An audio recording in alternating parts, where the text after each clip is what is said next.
Caríssimos irmãos e irmãs, hoje nós temos a alegria do livro dos reis, de um rei que chama o povo a cumprir os preceitos do Senhor.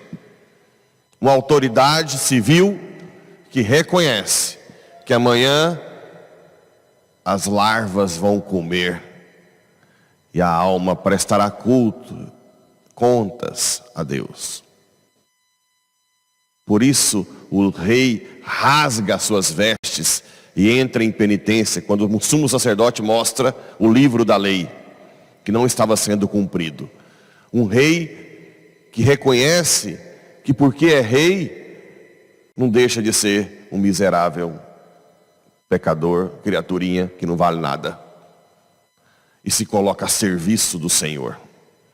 Ai, se nossas autoridades civis, executivo, legislativo e judiciário, se todos soubessem que são nada e que estão ali para servir a sociedade, que se deve submeter totalmente ao Criador.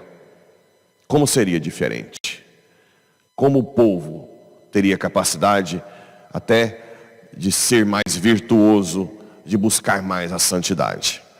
Mas cada dia mais tem se contaminado com pessoas cegas, que não têm um mínimo de autoconhecimento, que se acham donos da verdade, ditadorzinhos de meia tigela, que amanhã estarão debaixo da terra e sabe-se lá onde a alma estará.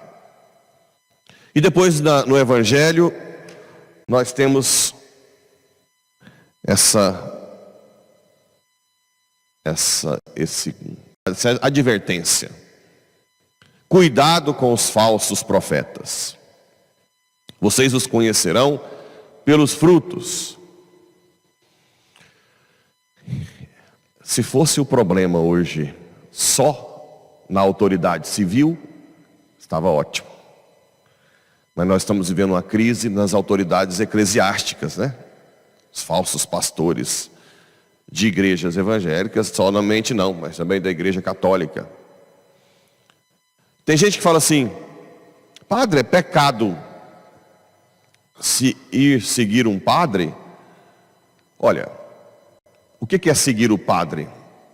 Se for seguir a pessoa do padre, realmente. Agora, se você busca um padre que fale de Deus, do céu, da santidade, eu ando 1000 quilômetros por dia, se for o caso. Em São Paulo, quando eu morava lá, eu não ia em qualquer igreja. Quando um padre fala besteira, fala de si mesmo, fala de algo imanente, que não preenche o seu coração, vai atrás de um padre que fale de céu. Onde for, que fale de conversão, que fale dos sacramentos. Ande 200 quilômetros, porque não vale a pena ouvir coisas. E quando a coisa piora? Quando ensina a doutrina errada. Por que aqui, no dia do dízimo, nós damos o catecismo, ao invés até da Bíblia? Porque ali é poder. Ali vocês vão saber quem é falso profeta.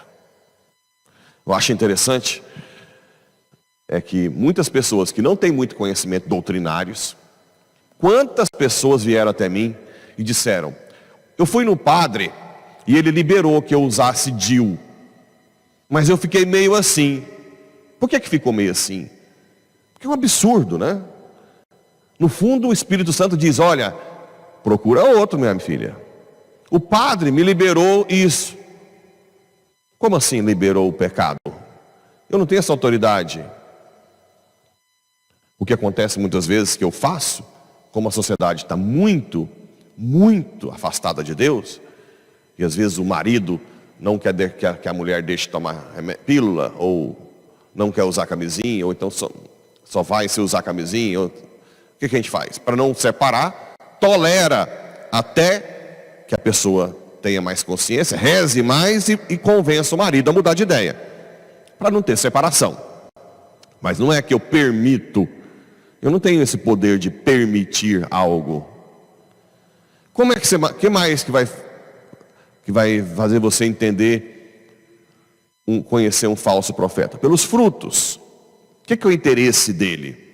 O que é que o padre tem interesse em você? É na sua alma? Alguém um dia,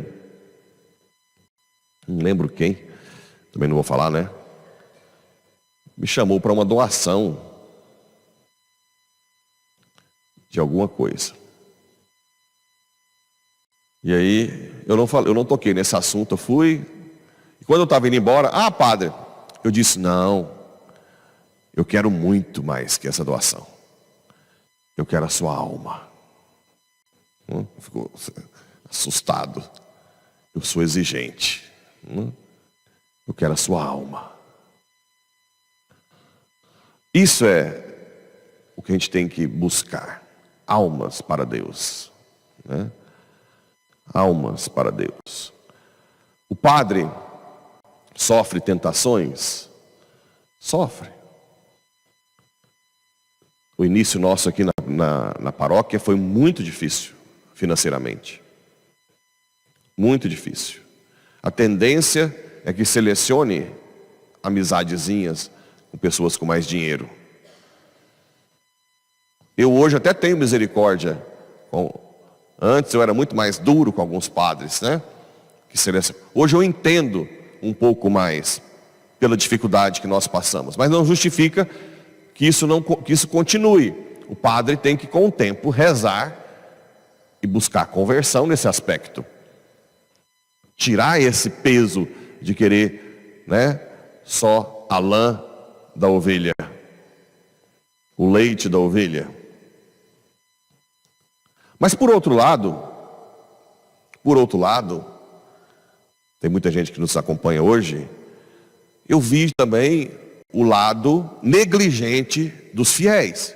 Porque se os padres se preocupam tanto com o financeiro e depois acabam se envolvendo para passear com mais ricos ou para ter mais coisas, doações, é porque também grande parte dos fiéis não são comprometidos com o dízimo. Porque se os fiéis fossem, talvez os padres se perderiam menos. Também tem o lado dos fiéis. Os católicos são negligentes muitas vezes com a questão financeira. Acha que não precisa, que a igreja vive do ar, né? Então não é só o padre. Não é só o padre. Não rezam nesse aspecto. Senhor, me dá força para devolver o dízimo corretamente. Deixa rolar. Aí o pobre do padre, às vezes jovem, chega numa situação de crítica e vai se corromper. Vai se corromper. Mas culpa também dos fiéis. Culpa dos fiéis também que não rezam pelo padre. Cadê os grupos que rezam para o padre não cair? Então, os falsos pastores não são culpados sozinhos. Não são. Existe uma dupla culpa. O povo tem que preocupar com o sacerdote, rezar, fazer jejum. E deve ajudar financeiramente a paróquia. Deve ajudar financeiramente a paróquia. Quando nós começamos aqui, a gente praticamente sofria todos os dias, achando que não ia conseguir pagar as contas. Imagina, eu tinha uma estrutura humana de uma vida anterior. E se fosse um padre muito jovem? O que vocês acham que ia acontecer? Ia se perder. Ia se perder. Então, os falsos profetas, o que mais que vocês podem identificar? Mexer com a doutrina, querer agradar, né? Mudar a doutrina para agradar a pessoa, para a pessoa não ir embora, né? Tem um preço alto, falar a verdade. Eu já ouvi coisas da minha pessoa, que se eu fosse um sensívelzinho, já tinha batido a cabeça na parede. Mas nem tchum para mim. Porque minha consciência está ligada a Deus. O máximo que eu faço é fazer uma avaliação geral ali na capela. Quando Deus fala que realmente tem alguma coisa que pode ser melhorado, a gente melhora. O resto vem o resultado sem vírus, né? Faz lá a varredura, toca a vida. Mas tem padre que não é assim. Tem padre que é mais sensível, que não consegue suportar as calúnias, né? E aí vem o outro problema dos nossos fiéis. Uma coisa que, não é que eu tenho feridinha com isso não, mas a grande maioria dos fiéis, quando ouvia as calúnias, ficava em cima do muro. Eu não tenho nada a ver com isso, eu vou lá, mas eu não tenho nada a ver com essas coisas polêmicas. Se safam, ao invés de falar, peraí, isso é ideia dele ou é a igreja? Isso é ele ou é o catecismo? Você deve estar muito enganado. Eu acho que o que está acontecendo ali é alguém que está falando o que a igreja diz. Não se safar, não se esquivar da luta. Assumir sua condição de batizado. Então hoje é um dia que eu critico sim o falso profeta. Mas também ele não nasceu sozinho. Existe uma culpa do lado de lá também. Um padre santo é santo porque os leigos são santos. E os leigos são santos porque o padre é santo. Existe uma interação entre padres e leigos. E isso é importante vocês estarem atentos, porque virão outros padres. E antes de jogar pedra, rezem. Rezem muito, né? Ajudem a igreja, para que o padre não se corrompa. Reze, né? E faça também correções fraternas. Uma coisa boa, muito boa que eu vejo aqui na paróquia, mas que alguns padres vão sofrer, eu acho o máximo, é que o povo aqui tem liberdade de corrigir o padre. Consegue separar o padre humano do padre ministerial. Muita gente tem toda a liberdade comigo para falar que não gostou, que isso, e ao mesmo tempo respeita na hora do sacramento. Isso é muito bom. É muito bom entender que o padre é um ser humano a caminho, como todo mundo. Infelizmente tem padres que acham que está pronto, né? Põe a ordenação, acha que sabe tudo de arquitetura, de engenharia, de economia, tem que passar tudo na mão dele. Tem. Esses padres são terríveis, né? Abafa todo mundo. Mas como é que resolve isso? Com oração. Mas aqui, eu vejo que cada vez mais, talvez,